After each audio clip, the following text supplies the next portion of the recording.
আসসালামু আলাইকুম। আমাদের ধানগুলো যখন পাকতে শুরু করে বা ধানগুলো পরিপক্ক হচ্ছে, ওই সময় আমরা ধান খেতে একটি রোগ দেখতে পাই।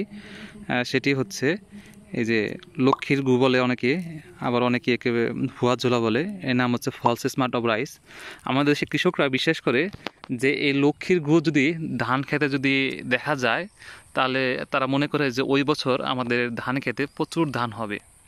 আসলে তাই কি? না, এটি হচ্ছে একটি বীজবাহিত রোগ। এই রোগটি হলে আপনার ধান ক্ষেতের ধানের উৎপাদন কমে যেতে পারে, বাড়বে না।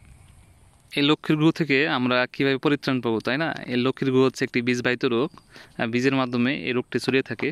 আমরা বাজার থেকে বীজ কিনে নিয়ে আসার পর আমরা যদি 5 থেকে 6 ঘন্টা ভিজিয়ে রাখি, 5 থেকে 6 ঘন্টা ভিজিয়ে রাখার পর আমরা 52 ডিগ্রি সেলসিয়াস তাপমাত্রায় বা 52 থেকে 54 ডিগ্রি সেলসিয়াস তাপমাত্রায় আমরা বীজগুলো যদি 10 মিনিট ভিজিয়ে রাখি, তাহলে কিন্তু এই রোগটির জন্য দায়ী যে স্পোর বা প্যাথোজেন রয়েছে সেগুলো কিন্তু নষ্ট হয়ে যাবে।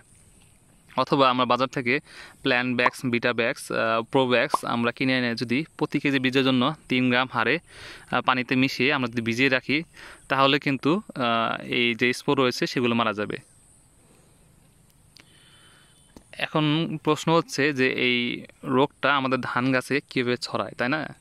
এটি যেহেতু বীজবাহিত রোগ, বীজের মাধ্যমে সে আমাদের ধান খেতে চলে আসে এবং এর স্পোরগুলো ধান খেতে অবস্থান করে। যখন এই যে ধান ক্ষেতের এই যে এরকম পেনিকেলগুলো বের হয়ে আসে বা শীষ বের হয়, এই শীষ বের হলে দেখেন যে ধানের যে আপনি যে পরাগরেণু রয়েছে, যে অ্যান্থার রয়েছে, সেগুলো কিন্তু আপনার বের হয়ে আসে। আর হচ্ছে যে লেমা পেলিয়া খুলে ওপেন হয়ে যায়। যখন ওপেন হয়ে যায় তখন কি হয়, এই জায়গাটা কিন্তু খোলা হয়ে যেতেছে। তখন কি হয়, এই স্পোরগুলো বাতাসের মাধ্যমে আপনার এই যে এই ধানের বাতাস বা পাখি ইনসেক্টের মাধ্যমে আপনার এই যে ধানে চলে আসে, ধানের ভিতরে ঢুকে সে ধানের ভিতরে যে গর্ভাশয় বা ওভারি রয়েছে সেই ওভারি ফাটিয়ে ফেলে।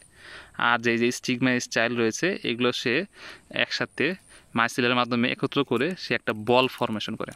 এই যে দেখেন, এই যে এখানে বল ফরমেশন করেছে, ওভারি ফেটে গেছে আর ভিতরে কিন্তু স্টিগমা স্টাইল অ্যান্থার আমরা যাই বলি সেগুলো কিন্তু আপনার ইনটেক রয়েছে। এটা হচ্ছে প্রাথমিক অবস্থা। এই যে পেল গ্রিন বা ইয়েলিশ গ্রিন একটা বর্ণ ধারণ করেছে, হালকা সবুজ বর্ণ। তারপর যখন স্পোরগুলো যখন ম্যাচিউর হয় তখন দেখেন এই যে এরকম কালো কালো কালো ব্ল্যাক স্পোর দেখা যায়। আপনারা যদি এগুলো যদি একটু যদি ভেঙে দেখেন, এই যে একটু যদি ভেঙে দেখেন, দেখেন এই যে এই যে স্পোর, আর এই যে ভিতরে কিন্তু মনে হচ্ছে যে ধানের ইটা রয়েছে। এই যে আমি আপনাদের আরেকটা দেখাচ্ছি, এই যে এই যে এই যে মনে হচ্ছে ভিতরে অ্যান্ডোস্টামটা রয়েছে। এই যে দেখেন, এই যে ওভারে কিন্তু ফেটে গেছে আর বাইরে স্প্রে গ্রো করছে। এই যে ওভারে দেখেন, এই যে সাদা অ্যান্ডোস্টাম রয়ে গেছে। এই যে এই রোগ যদি আপনার ধান গাছে যদি হয়, তাহলে ধান কাটার পর আপনার এই যে যে শীষগুলোতে আক্রমণ হয়েছে শীষগুলো সংগ্রহ করে একটু পাটের ছালা যদি ঘষাঘষি করেন, তাহলে দেখবেন যে এগুলো কিন্তু বীজ থেকে আলাদা হয়ে গেছে। আপনাদের যাদের জমিতে এই রোগগুলো খুব বেশি পরিমাণে দেখা যাবে, সেসব জমি থেকে বীজ সংগ্রহ করবেন না। আর ধান বীজ আমরা যখন পানিতে ভিজাবো, তারপর বীজটা একটু শোধন করে নিব, যাতে এই বীজবাহিত রোগ যেমন ব্লাস্ট, তারপর হচ্ছে ব্রাউন স্পট, তারপরে হচ্ছে এই যে আমাদের যে এই যে ভুয়া জুলা বা ফলস স্মার্ট বা লক্ষ্মীর গু বলি, এগুলো থেকে আমরা পরিত্রাণ পেতে পারি। আমরা যে কোনো ধান বীজ আমরা ছিটানোর আগে আমরা অবশ্যই শোধন করে নেব। শোধন করে নিলে কিন্তু আমাদের এই রোগগুলো থেকে আমরা পরিত্রাণ পাচ্ছি। এখানে দেখেন, লক্ষ্মীর গু শুধুমাত্র যে একটি বীজে ধান বীজেই কিন্তু আক্রমণ করছে, বাকিগুলো কিন্তু ঠিক আছে। দেখেন এই যে এগুলোর ভিতরে কিন্তু আপনার গ্রেইন আছে, এই যে গ্রেইন আছে, এই যে গ্রেইন আছে, দেখছেন এই যে মিল্কিং স্টেজ আছে, তো সেই জন্য হচ্ছে দুধগুলো বেরিয়ে আসতেছে। এই যে দেখেন, এই যে এটা ম্যাচুর হয়ে গেছে। দেখেন এগুলো তো গ্রেইন আছে, শুধুমাত্র যে বীজটিতে আক্রমণ করছে সেই বীজটাকে শুধু নষ্ট হয়ে গেছে।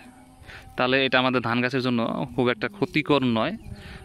সেজন্য আর এটি যেহেতু আপনার হচ্ছে আক্রমণ করার সময় বোঝা যায় না, যখন ধানগুলো ম্যাচিউর হয় ওই টাইমে এসে বোঝা যায় যে এখানে আক্রমণ হয়েছে।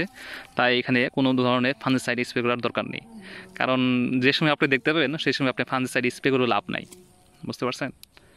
এই জন্য আপনাদের বিশোধন করতে হবে।